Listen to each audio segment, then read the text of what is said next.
কার উচ্ছেদের বিরুদ্ধে তো সিপিএমই লড়বে। কালকে শুধু সিপিআইএম না, বহু বিবেকবান মানুষ ছিলেন, অনেক দল ছিলেন, শুধু সিপিআইএম বললে ঠিক হবে না। তারা সকলে মিলে প্রতিরোধ করেছেন। যারা মানুষের কথা ভাবেন তারা প্রতিরোধ করবেন, আর যারা মানুষের কথা না ভেবে পুঁজিপতিদের স্বার্থ রক্ষা করতে চান তারা অন্ধকারে হকার উচ্ছেদ করবে। এটা তো স্বাভাবিক নিয়ম। ভারতবর্ষের সবচেয়ে বড় আইন হচ্ছে সংবিধান। কোনো আইনই সংবিধানের বাইরে বৈধতা পায় না। যারা এইসব করছেন তারা সংবিধানের 21 নম্বর ধারাটা ভালো করে পড়ে নেবেন, তবে বুঝতে পারবেন আসলে ভারতবর্ষের যারা ক্ষমতায় আছেন বিজেপি, তারা তো আরএসএস দ্বারা পরিচালিত। তাদের কাছে ভারতবর্ষের সংবিধানটা গ্রহণযোগ্য নয়। তারা ভারতবর্ষের সংবিধানকে কখনোই মেনে নেয়নি।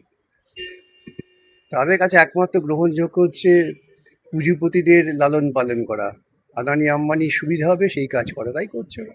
হ্যাঁ দেখুন, এইটা তো এটার সঙ্গে ধর্মকে জোড়াবেন না।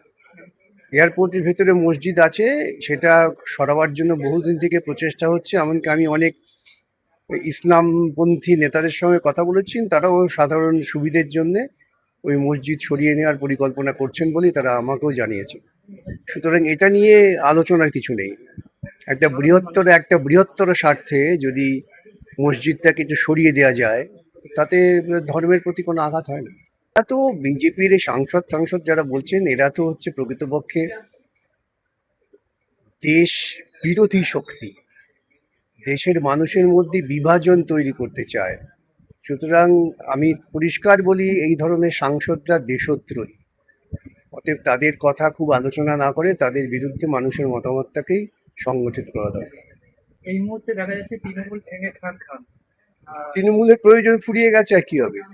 আরএসএস তৃণমূলকে তৈরি করেছিল, বহু মানুষ ভুল বুঝেছিলেন যে তৃণমূল তাদের রক্ষা করবেন না। আমরা তখন গলা ফাটিয়েছি, কেউ আমাদের কথা শোনেনি। আরএসএস এর লক্ষ্য পূর্ণ হয়ে গেছে। পশ্চিমবঙ্গের মাটিতে বিজেপি এবং আরএসএস এর জমি শক্ত হয়ে গেছে। এখন মমতাকে ওরা ছুঁড়ে ফেলে দেবে। এটা তো সাধারণভাবে যারা বোঝেননি তারা আজকে হাহুতাশ করছেন, কিন্তু আমরা যারা বুঝেছিলাম আমাদের কাছে নতুন কিছু না। সিপিআইএম দেখেছি তারা মাঠে ময়দানে এবং মানুষের সর্বহারা মানুষের জন্য তারা লড়েন, কিন্তু সেক্ষেত্রেও দেখা গেল যে এই যে বিগত বিধানসভায় তারা সেরকম ভাবে ফলাফল করতে পারে।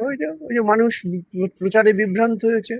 একদল মানুষ করেছে মমতা তাদের রক্ষা করবে, আরেকদল মানুষ বলেছে আমাদের শ্রীরাম রক্ষা করবে, তাই লড়াইটা শ্রীরাম বনাম কী সব স্লোগান তোলা হয়েছিল। এখন মানুষ তো নিজের অভিজ্ঞতা দিয়ে বুদ্ধি দিয়ে বোঝে, কিন্তু দেরি করে বোঝে।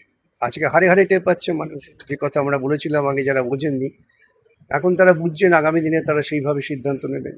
স্যার, অন্নপূর্ণা ভান্ডারে 13টা পেজ করেছে, এই বিষয়টা এইসব ভান্ডারগুলো হচ্ছে মানুষকে বোকা বানানো।